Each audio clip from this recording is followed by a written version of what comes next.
इतने सारे बहुजनों के संगठन हैं, तो क्यों नहीं आपने उन संगठनों को सपोर्ट करना चाहा, जबकि विदा पीपल 1 साल से के अंदर आपने एक बड़ी ऑर्गेनाइजेशन बना दी। तो क्या है विदा पीपल, वह बताएं।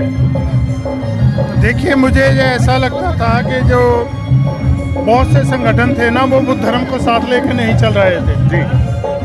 मैंने बामशेफ में बहुत देर तक काम किया और बामशेफ के जो बेस मूल था उनका ये था कि ये नॉन पॉलिटिकल और नॉन रिलीजियस है।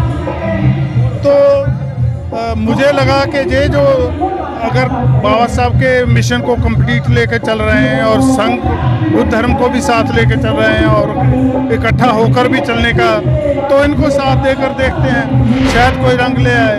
लेकिन अनफॉर्चुनेटली आपने देखा कि उसमें भी कोई ज़्यादा हमें सफलता नहीं मिली जी। हमें जुमा 4 दिन नहीं हुए और हम 1 से 2 हो गए जी। अब 2-4 साल और में 2 से 4 हो जाएंगे, क्या हो जाएंगे। क्या लगता है कि ये जो जिस भी विदा पीपल में आप ओरिजिनल की बात करते हैं, विदा पीपल ये वाला ओरिजिनल है, इसके टुकड़े नहीं होंगे, क्या गारंटी और क्या जिम्मेवारी लेते हैं आप?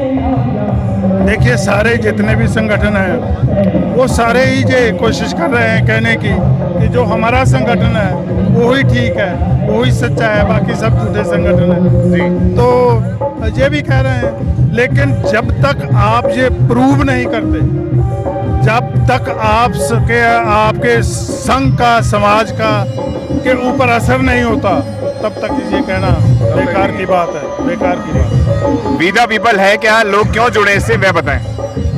विदा पीपल बड़े सोच समझ के जो है ना उसको जो है ना बनाया गया है। लेकिन मैं उससे पहले आज अशोका विजयदशमी पर पूरे भारत के मूल निवासियों को, दलितों को, पिछड़ों को, अल्पसंख्यक लोगों को बधाई देता हूँ। आज असलियत में उनका जो है एक बहुत बड़ा पर्व है और आज इस पर्व को पूरे देश में खुशी से मनाया जा रहा है। दिल्ली के अंदर आप देख रहे होंगे कि हमने 10,000 लोगों को धम्म दीक्षा का ऐलान किया था, लेकिन आप देख रहे हैं कि यहाँ 10,000 नहीं है, लाखों लोग अपनी इच्छाओं से, अपने खर्चे से धम्म दीक्षा लेने आ रहे हैं। ऐसा क्यों है?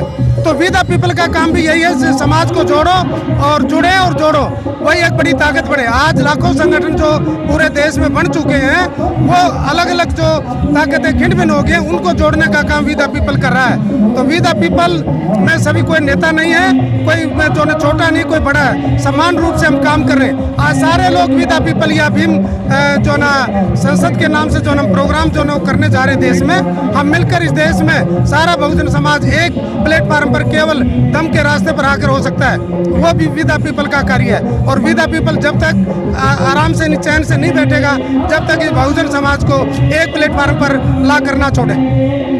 विदा पीपल क्या अम्बेडकर और बुद्धिज्म को बढ़ाने का भी कार्य कर रहा है? बिल्कुल, पहला मकसद ही हमारा विदा पीपल डॉक्टर अम्बेडकर की विचारधारा और बाबा साहब के साथ साथ बुद्ध की विचारधारा। जब इस देश में बाबा साहब और बुद्ध की विचारधारा आएगी, ये देश विकास करेगा।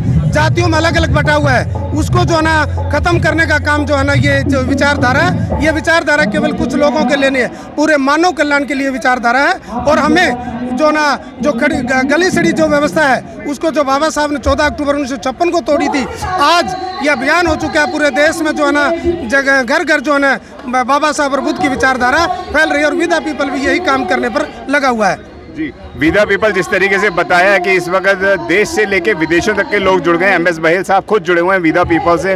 विदा पीपल से जुड़ने के लिए क्या करना पड़ता है? कोई पैसा, चढ़ावा, चंदा लगता है, वो बताएं। कोई पर्ची कटती है, वह भी बताएं।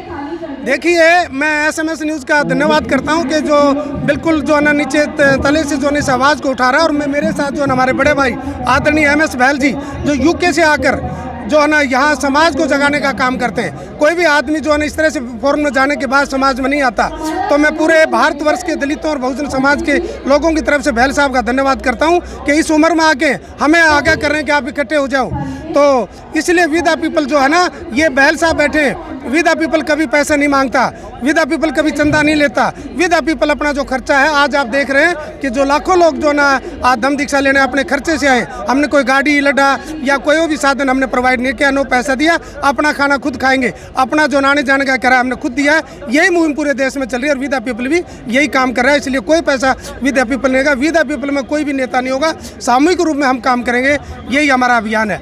बहेल साहब, बाबा साहब ने पार्लियामेंट की तरफ इशारा करते हुए कहा था कि पार्लियामेंट पे चले जाइए। आज 133 सांसद से ज़्यादा हैं, निगम पार्षद हैं, पार्षद हैं, एमएलए हैं, हजारों की तादाद में ये संख्या बढ़ती चली गई है। लेकिन क्या कारण है? दलितों के ऊपर आज भी उत्पीड़न लगातार बढ़ते नज़र आ रहे हैं, कम नज़र नहीं हो रहे, चाहे वह मुँह रखने का हो, चाहे वह पानी पीने का हो। यह सवाल भी बहुत अहम रखता है, लेकिन उनकी आवाज़ भी आज कोई पार्लियामेंट के अंदर नहीं उठाता है। बहुजन समाज का कोई भी नेता किस तरीके से बन पाएगा बुद्धमय भारत, और अंबेडकर के सपनों का किस तरीके से विचार और विकास हो पाएगा, वह बताएं।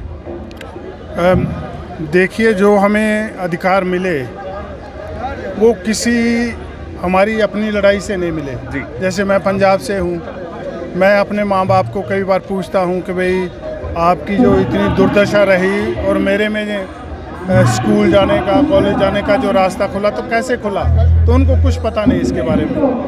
तो ये जो एमएलएज हैं, एमपीज और एमसी बैठे हैं, इन्होंने भी कोई लड़ाई नहीं लड़ी इन अधिकारों के लिए।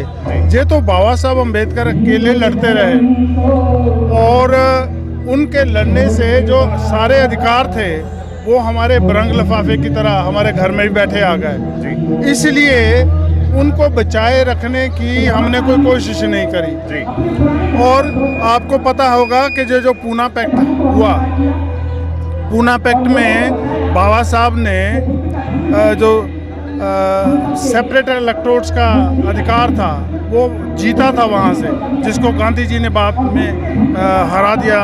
लेकिन उसका मतलब ही ये था कि अगर मेरे लोगों को चुन के आगे भेजेंगे तो वो उस आदमी को चुनेंगे जो सबसे बढ़िया हमारे हितों का रक्षक हो। लेकिन आज क्या हो रहा है कि कांग्रेस, बीजेपी या जितनी भी पार्टियां हैं वो उनको नॉमिनेट करती हैं, वो हमारी वोट को लूटने के लिए उनको आगे कर देती हैं, और वो वोट हमारे से जीत के जाते हैं, लेकिन हदायतें उनकी के ऊपर काम करते हैं। इसीलिए वो इतने नंबर्स में होने के बावजूद भी हमारे अधिकारों को बचा नहीं पा रहे। बुद्धिज्म ग्रहण करने के लिए क्या धम्म दीक्षा का इंतजार करना जरूरी है, क्या कहेंगे? देखिए, जो आदमी बुद्ध धर्म को समझ लेता है और बुद्ध धर्म की प्रिंसिपल को समझ लेता है, मैंने तो बुद्ध धर्म को ही भारत में आके दीक्षा ग्रहण करके नहीं लिया। मैं तो बाबा साहब को पढ़ते पढ़ते ही कब बुद्ध धर्म में प्रवेश कर गया मुझे खुद भी नहीं पता चला। तो बुद्ध धर्म तो एक ऐसी क्या कहते हैं विचारधारा है जो आपको खुद पढ़ते आप उसमें खुद भी प्रवेश हो जाते हैं। कोई आज सर्टिफिकेट ले जाए, कोई गारंटी थोड़ी है कि वो बुद्धिस्ट हो गया। अगर आप मन से तन से पढ़ लिख कर तैयार होकर बुद्धिस्ट बनने हैं तो दीक्षा ना मिलो तो भी आप बुद्धिस्ट हैं। आप थे हमारे साथ एमएस बहेल जो लंदन से हैं, बाबा साहब के विचारों को, बुद्ध के विचारों को लगातार बढ़ाने का, फैलाने का कार्य करते रहते हैं। और उन्होंने एक बहुत सुंदर बात कही कि ये जो आप कारवा देख रहे हैं ये बहुत सुंदर कारवा है, लेकिन बुद्ध धर्म ग्रहण करने के लिए आपको धम्म दीक्षा का इंतजार करने की जरूरत नहीं है। आप कहीं से भी कभी से भी बुद्ध धर्म ग्रहण करके बाबा साहब के सपनों को आगे बढ़ा सकते हैं। धन्यवाद सर आपका। Thank you very much. Thank you जय भीम।